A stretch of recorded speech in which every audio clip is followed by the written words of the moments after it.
He is a genuine man of God. But he is not God. The birth of Jesus, born without a human father. I said that does not make him into a God. Because in the Bible, others are called greater than Jesus on that level. At question time, you have the privilege of asking me who, where, and I show you from the Bible that there are others greater than Jesus on the basis of birth, greater than Jesus, who deserves more worship than Jesus in the Christian Bible. This is our main point of difference.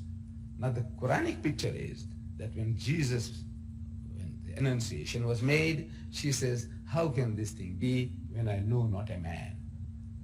The biblical version is, we read in the Gospel of St. Luke the very same story, almost identical. When the good news was given to Mary, the mother of Jesus, she says, how can this thing be when I know not a man? In the Quran, when no man had touched me, both meaning the same thing. It's only a choice of words. A choice of words, meaning the same thing, 100% meaning the same thing. I know not a man, or no man has touched me, meaning sexually. I have had no relationship. How can I have a child? In the Quran, we are told, kun fayakun, be, and it was. The Bible says, when she uttered those words, that the Holy Ghost will come upon thee. The Holy Ghost will come on you. And the power of the Most High will overshadow thee. You see, I had gone to Johannesburg on one occasion. Johannesburg is the city of gold in South Africa. It is the largest inland city in the world. No river, no sea. The largest in the world, Johannesburg, remember that. It's my country. Inland city. There are hundreds of other cities bigger than Johannesburg, but they are all on the river or all by the sea. This is the inland city, the largest.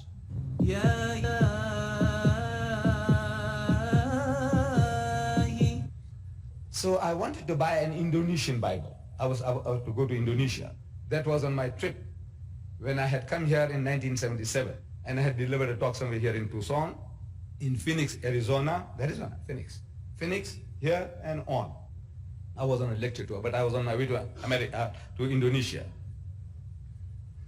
And I have a habit that if I go to a new country, I try to learn the language of the native of the place.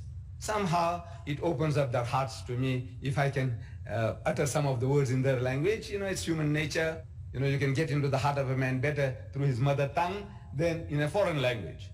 So I wanted to have some knowledge of Indonesian, and I have an idea of getting this sort of thing by getting the Bible in that language. See, because I know the Christian Bible, English Bible, extensively by heart, to such an extent that people often, ask me, are you Hafiz al-Bible? Have you become Hafiz? You know the whole Bible by heart? I said, no, I don't. The Quran, I says, no, I'm not Hafiz. So, if I want to learn a language, I go and get a Bible in that language. What I know in English, I look for it in their foreign language.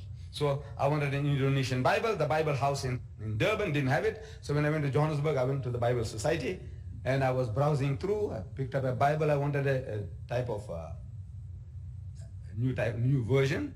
Then I picked up a Greek English translation of the New Testament, quite an expensive book. While I was doing that, the supervisor was watching me, with my strange headgear and my beard. He was quite intrigued to find me handling those expensive volumes. So he walked up to me and he started a conversation. Wanted to know what made me interested in this Greek English New Testament. So I gave him to understand that I am a student of comparative religion, and I can see I found something there that will be of help to me, so I'm interested. And he got interested in me. He says, would you like to come and have a cup of tea with me? Oh, I said, it's a privilege for me. So he took me into his office, wanted to know more about me. So I started to explain to him that, you see, we believe in Jesus. All that I told you, one of the mightiest messengers of God, his miraculous birth, his many miracles. And I started reading these verses from the Quran. وَإِذْ قَالَتِ الْمَلَائِكَةُ يَا مَرْيَمُ, behold, the angel said, O Mary, and on and on. And the translation, and the translation. And I gave a God wants to create, وَإِذَا قَضَى أَمْرًا فَإِنَّمَا يَقُولُ لَهُ كُن فَيَكُونُ. He says, when he wants to create, he merely says to it, be, and it is. When I had come up to that stage, he said, look, this is the same as my Bible. I said, no doubt. On the face of it, it's identical.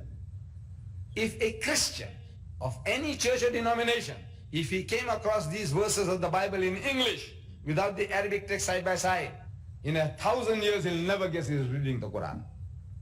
A Christian, any Christian, unless he's a scholar or is a missionary who had known beforehand what the Muslims believe.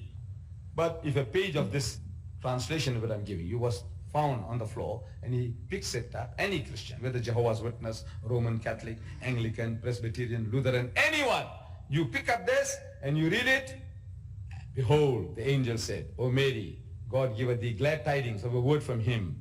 His name will be Christ Jesus, the Son of Mary, held in honor in this world and in the hereafter, and of the company of those nearest to God. And he will speak to the people in childhood and in maturity, and he shall be of the company of the righteous. She says, how can this thing be when I know not a man?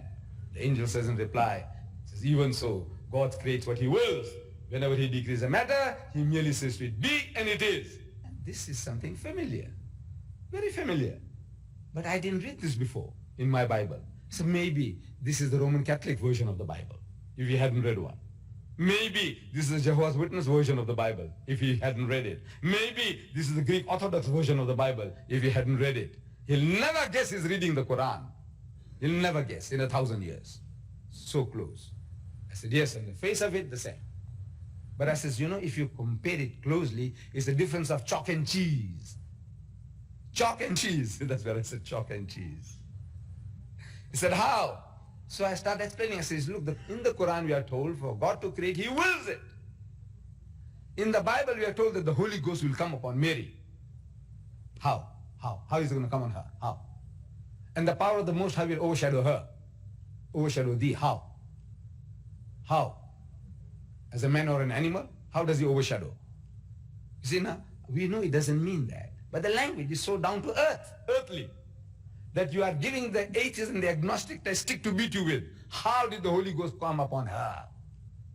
And in the Gospel of St. Matthew, we are told that before they came together, Joseph and Mary, as husband and wife, she was found with child by the Holy Ghost. He had done the job. Holy Ghost. He had planted. The language is so down to earth, earthly. The Quran says, وَإِذَا قَضَى أَمْرًا فَإِنَّمَا يَقُولُ لَهُ كُن فَيَكُونُ. For him to create anything, he merely wills it and it comes into being. I say, between these two versions, there are two versions of the birth of Jesus. There are two pictures, Quranic and biblical.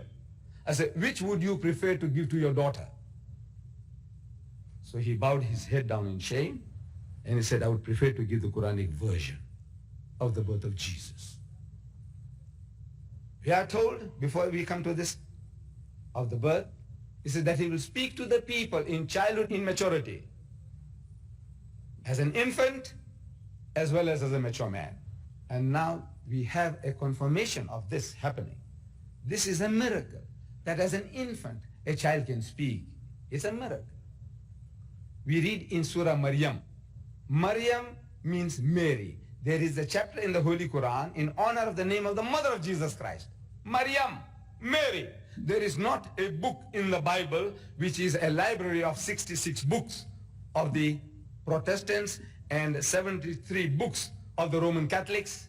73 books inside. It's a library. It's an encyclopedia. This is an encyclopedia of 73 books. This is an encyclopedia of 66 books. There is not one book named Mary in honor of the mother of Jesus. There isn't.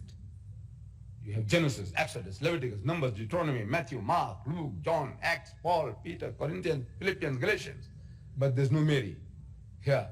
In this Quran is enshrined a chapter called Surah Maryam, chapter Mary, in honor of the name of the mother of Jesus Christ. We never take his holy name, the name of Jesus, or her holy name, the mother of Jesus, without respectfully saying, Hazrat Isa alayhi salam, revered Jesus, may peace be upon him. All the prophets, Bani Israel, Hazrat Musa alayhi salam, revered Moses, may peace be upon him. Hazrat Dawood alayhi salam, revered David, may peace be upon him. Without saying Hazrat, revered, or saying peace be upon him, if a Muslim learned man, scholar among us, delivering lectures to us, and if he said Isa, Jesus, we'll kick him out. Raw and good barbarian. Is this how you take the name of a mighty messenger of God? Isa. What Isa? Isa is Jesus. Or Musa. Musa. Yes, we have so many Musas among us. But when we take the name of the Holy Prophet Moses, we say Hazrat Musa alayhi salam. This is how we talk. Maryam alayhi salam. Peace be upon her. Maryam. Take her name with reverence. Her son's name with reverence. Whole chapter dedicated to her in the Quran. In that chapter, we are told that after the birth of Jesus, the birth being peculiar in that this child was born without a human father, she returns. She had retired to a remote place in the east, according to the Quran. And after the birth of the child, she returns. Chapter 19, Surah Maryam describes. فَأَتَتْ بِهِ قَوْمَهَا تَحْمِلُهُ. Says, at length she brought the babe to her people, carrying him in her arms. قَالُوا, they said, Ya Maryamu, laqad ji'ti shay'an fariya. Says, truly, an amazing thing has thou brought. Shocked. We know full well that you're not married, and now you come with a child, shamelessly parading in the village, an illegitimate child. Ya ukhta Haruna, O sister of Harun, Ma kana abuki imra'a saw'in wa ma kanat ummuki baghiya. So your father was not a man of evil, nor was thy mother a woman unchaste. How have you brought this child without a father? Alleging that is illegitimate. What can she do? How can she explain? They were in no mood to listen to her. They say, I heard some voices. And God had given me that good news, and the child now is born. Were they in the mood to listen to such kind of trash from the point of view? Were they? No. Would you be prepared to listen to your sister telling you that? He says, brother, I heard some voices, and now this is the 9th month now. Huh? I was asking a missionary last night, one of Jimmy Swaggart's ministers, teacher in his college. He was giving out his Christian literature in our meeting. Most uncouth kind of behavior. You go to somebody else's meeting, you take unfair advantage of them, giving your literature, pushing down people's throats, arguing, debating with them in the audience before the meeting and after the meeting is uncalled for, uncalled for. For us Muslims to go to churches and doing that is uncalled for. You don't do things like that. Yes, you have every right to call people to your home, talk to them, give them tea, refreshment, share with them your knowledge, by all means. But you don't do that. You don't take unfair advantage of other people's meetings. You don't sponge upon people because of the good nature. Here is the man. And at the outside, after the end of the meeting, he started arguing and debating with me. So I'm asking him, I said, suppose. I said, look, the Quran says that Jesus was born miraculously. We accept. Read it. I want you to explain why would Muhammad come and tell us all these things. Because the easiest thing for a man to do, to get rid of your opposition, is to ridicule the man. So what are you talking about? A child was born without a husband, without a father? Huh? If your sister comes and tells you, I just described to you now, that she's carrying a baby, and she heard voices, will you believe her? She never spoke a lie in her life as far as you know. Never. Now she tells you she heard voices. You believe her? Your mother, I'm telling him, your mother, in the absence of your father, she said she had a dream about her husband, and now she's carrying this baby. You believe her? I say, your mother. He says, maybe. Your mother. She said, I dreamt of your father coming along and cohabiting with her, and now she's carrying a baby. You believe that? And this guy is a teacher in the college. He said, maybe. He says,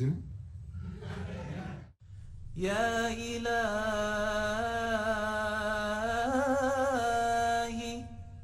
Allah, Ya ilahi.